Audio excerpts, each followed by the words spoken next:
Hello, hello, hello. I want to talk about, well, it's best to be hated standing in your truth instead of just like compromising to appease other people only for them to later on resent you. I could come up with several different examples of that, or you could just like have resentment for yourself because you went against your own better judgment to appease somebody else. And another thing too, I want to add this to it. I'm starting to just say it's okay to be rude to people because, and I don't mean rude as far as being out of pocket with somebody else who's not doing nothing to you. I'm talking about if somebody approaches you wrong, if somebody want to ask you questions that you're uncomfortable answering and you prefer not to answer to strangers, or they suggest that you should give them your number when you don't want to. I think at this point, when they don't want to let it go, it's best to be rude. But you know what? People are dangerous these days. Especially certain people are just aggressive. And that's why I just choose not to have them in my energy field, period. I really don't even want them in my energy field. I don't know if that could result in me moving somewhere else, or would it just result in two different type of realities, a different dimension. Well, you see the same similar stores, but then it's going to be a little different because you went into a different dimension where those type of energies are no longer there, but you still see similar stuff around there. Okay? Or you might see that stuff leave your energy field, like certain people might get fired, people might die, stuff like that, But yeah, like compromising your truth, your beliefs, because somebody else feel like you should live your life this way. And then you end up resenting yourself, having resentment mostly for yourself than you do for other people because you knew better. But you wanted this other person to leave you alone. Ooh, I can come up with so many examples of that. This first example is, I don't even want to get into this. It's that thing, that VA, that VAX that some people had to be forced to get. And you know what? Some people were forced to get it. It wasn't even for their jobs. Now, if it's for people who feel like they don't have any other way to take care of their family, I can almost get that. They don't have no support. I can almost get that. But you're still forced to compromise yourself for that too, and compromise your family. Because that's definitely a compromise. That could be putting yourself in danger and your family. Especially if you felt like it was something that could have harmed you. But some people just had to do it because it just felt like it was like a trend. Like it literally became a trend and people who didn't have to get it went and got it anyway. Okay? It's like it became popular to do. And then you had some people family members who turned on other family members because they didn't get it. And it's like it's best to be hated and stand in your truth. Other than compromise yourself to appease somebody else, and later on down the line you find out that you should have stood in your truth because now you suffering the consequences of not listening to yourself. So it's just best to be going to be hated because people want to have this hive mind.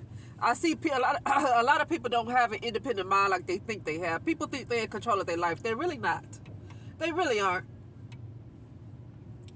The brain is a computer. Okay? And they're not in complete control of that computer. Okay? But anyway, I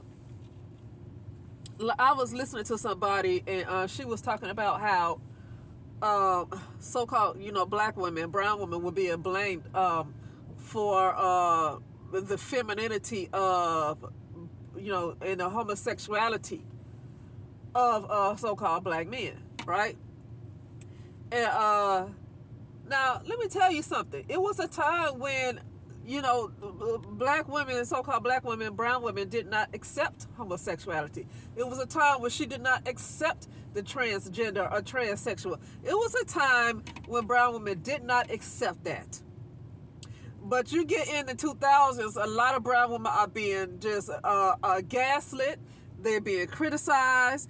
Oh, because you have a lot of males or men that say, oh, you don't support us. Oh, I see so many of these men, get online or whatever they soapbox and talk about how they don't get the support of brown women, or brown women say vicious things to them, call them faggot. I mean, they get called faggot from other guys too. But, call them faggot, call them all kinds of names. And, brown women always, making fun of them, tearing them down for being a homosexual. So it was a time brown women did not accept that. It was a time they did not accept it. And if you are a person that accepted, that's fine. If you're a person that always accepted that, that's fine. Because I was a person, I never cared about it. I never cared about a person's sexual preference. So I'm a person, I never cared about that myself. But I'm not going to go out my way and support anybody either. I just don't care. See, I just don't care about what other people choose to do with their life. But I'm not going to go out of my way and support them, right? And get in some kind of march or something and support them. And get on platforms and support it. I'm not doing all of that. Because I have to support myself.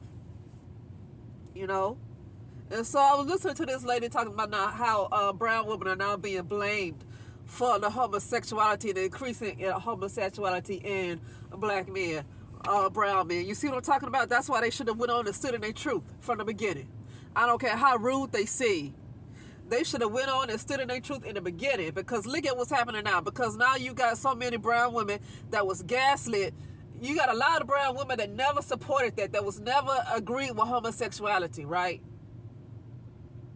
And they were gaslit into supporting the transgender movement. They were gaslit into supporting a lot of homosexuality. And now you got men, these same guys, that's showing resentment towards the brown woman because she did support them. Now they saying it's her fault that it's so many brown men that's feminine, or so many brown men that's gay. Not because she's a single mother. I mean, that's, people still talk about that. But you know what? If any single mother who raises a son, most likely that son is going to come out a little feminine. I was reading on the YouTube channel of a person, of a Caucasian YouTuber. I forgot what the topic was about, but I was reading the comment section. This was years ago, about a white lady asking, why are so many of the guys in their community, why are so many of the guys feminine? And another white woman commented talking about because of this increase in single motherhood. So it's just not reduced to the brown woman creating feminine men. That's a single mother for you, because the woman is like more emotional. She's like what you would call more on the right brain, and the male is more masculine, more on the left brain. And so you just got that one side and not that two sides. This raising a child, it's hard to have that balance. This is just what it is with any woman, right? But the agenda is always to blame the brown women. So I don't want to get into explaining all of that, because, the agenda is just to blame the brown woman for anything. Blame her for everything. I feel like if the brown woman is going to be blamed for everything, then she just needs to pull back from everybody and only concentrate on herself. If you're going to be blamed for everything, pull back from everybody and doing stuff for everybody. Just pull back. Besides doing the stuff you need to do for your life and surviving in your family, pull back and just focus on yourself, because everybody just want to blame the brown woman for everything. Just so pull back, so everything can stop being your fault. Right? Literally pull back. And also just a lot of other things. Even if you raise a child, or even if it's just anything, friends. People force you to do things that you don't want to do. Go places you don't want to go. And you say no to them, and they want to call you uppity, they want to call you stuck up, they want to say you think you're better, and then you go against your best mind and say, okay, I'll go here because you guys are forcing me to go. I.e. Kanika Jenkins, with that whole example right there. You go against your best mind, your better mind, because you got friends that want to make you feel guilty because you keep saying no. And so you just go so they can leave you alone about it. Now, I don't know if that's exactly what she went through, but I'm just saying that stuff does happen. Your intuition already told you this ain't going to be right. But then you got people that want to make you feel bad, like you're doing something wrong for listening to yourself. And then, it's great if you live, but some people don't live. And see, now you got to deal with your dad because this person made you feel bad for listening to yourself. Right? Thank goodness some of us, we lived through it. Some of us had to fight to live. Some of us actually did die. We had to catch up with them before we actually physically went, right? Okay. That's a different story right there. Anyway, I don't have much to say besides that. I just want to briefly talk about that, like how just going against your better. Oh yeah, and I was listening to this person too talking about brown women again. A brown woman is just such a good example. It's not like I'm so much into just defending brown women at this point. It doesn't need to be a defense. Brown women need to do what they need to do for themselves. I don't need to defend anybody. So at this point, I'm not defending brown women. I can't defend people because I don't know people. I don't know people well enough to defend them. I'm still working on myself. I don't know anybody else enough to defend them. So I'm not defending brown women because I really don't know what's going on. Okay? But I will say this, it just seems like brown women just get, blamed for everything. So I want to talk about this right here. It was a time when brown women, as far as like being real, real freaky, they weren't that freaky. Now, it's so interesting, though, because when I look at this lady that does a lot of Hollywood scandal videos, she's a brown lady, and she does a lot of Hollywood scandal videos. Some of those ladies, from the doggone, like the Lena Hornes and the Diana Ross, too, but what's that, the Dinah Washington, the Etta James, the Aretha Franklins, the Tina Turners, woo-wee. I mean, I can just go on and on and on and on and on. And man, those ladies, they were freaky. Freaky in the way that I think they like other women. I mean, they were freaky. And I don't want to criticize liking other women, but I'm saying they were freaky. It's not like, oh, you got a relationship with other women, so because you like, no, they were freaky. They like men too. They were freaky. Okay? So I don't know, but I just say, like, being born in the late 70s and pretty much like being aware, by the 80s I was aware of what's going on because I was like a toddler by then, like, 1980 I was 2. So I was going on from the toddler to adolescent years. So I was old enough to be aware of everything that was being said. And in the 1980s, I kept hearing men. I kept seeing on television shows, and I kept hearing a lot of brown men saying that they prefer white women because basically white women were freakier in bed. That's what I heard a lot in the 80s. That they preferred white women because white women were freakier in the bed, and black women were like more stuck up, more, they don't want to do like the whole oral sex type of stuff. They don't like to get it up the butt. Stuff like that. They don't like the doggy style or whatever. Now, you got a lot of brown women that do all that stuff now. See, they doing anything now to please them. And now what you got? Now brown women are over-sexualized. You see what happens? You see what happens when you don't just stick to your own truth and somebody else push you to do something that you don't really want to do.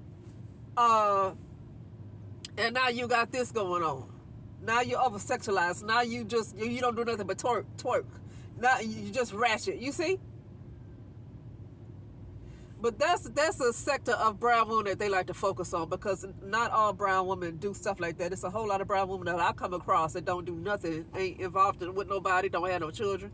But media choose to focus and people choose to focus on that particular part of the brown woman. And so you get other brown women that want to change that lady because that's what media choose to focus on her. Okay, media outtake and what's the other show?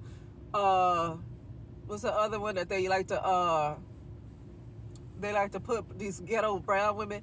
Anyway, so because those type of media outlets choose to focus on one type of brown woman, and then you have other brown women who are not like that trying to force these other ladies to change their ways. It's like, no, they don't need to change their ways because the media is choosing to focus on that. You got people like that in every group. Now, they might not be twerking and dancing, but you got your white, like the trailer. I don't like to call them trash, but that's what the white folks call them, trailer trash, right? You got your slums of different Asian type of nationalities. You got your slums with them. You got your slums with different African, Middle Eastern type of areas. You got your slums with that, and you got your rich. You got your class with each and every one of them. But when it comes to the brown people, they like to focus on just one particular class and just make everybody the same. That's what they like to do. So that can't be their problem. They shouldn't be forced to change. They just need to be who the hell they are. They shouldn't be forced to change because media choose to focus on them. Because you got folks like that in every group of people. You got folks like that. Okay? You got some grimy, like in Mexico. I mean, a lot of, Mexico is looking bad. I hate that, media really makes it look bad. It's probably making it look a lot worse than it actually is. Right? But that's what they did with Israel too. And then when I got to Israel in 2007, I wasn't seeing everything they was putting on the news. All those areas they would put on the news every day, I was visiting those areas doing a tour, and I didn't see all that stuff. See, so they have to make it seem like they have to bring the vibration down like that and make it seem like it's just so dangerous everywhere you go. It's always, they have to do that because they're on a low vibration themselves, so they have to keep pushing that. Anyway, yeah, so that's all I want to talk about. Just, and like I said, I don't want to, I did bring up the examples of the brown women and brown men around that time, but, like I said, this ain't no type of, I don't care about the whole gender argument and stuff like that.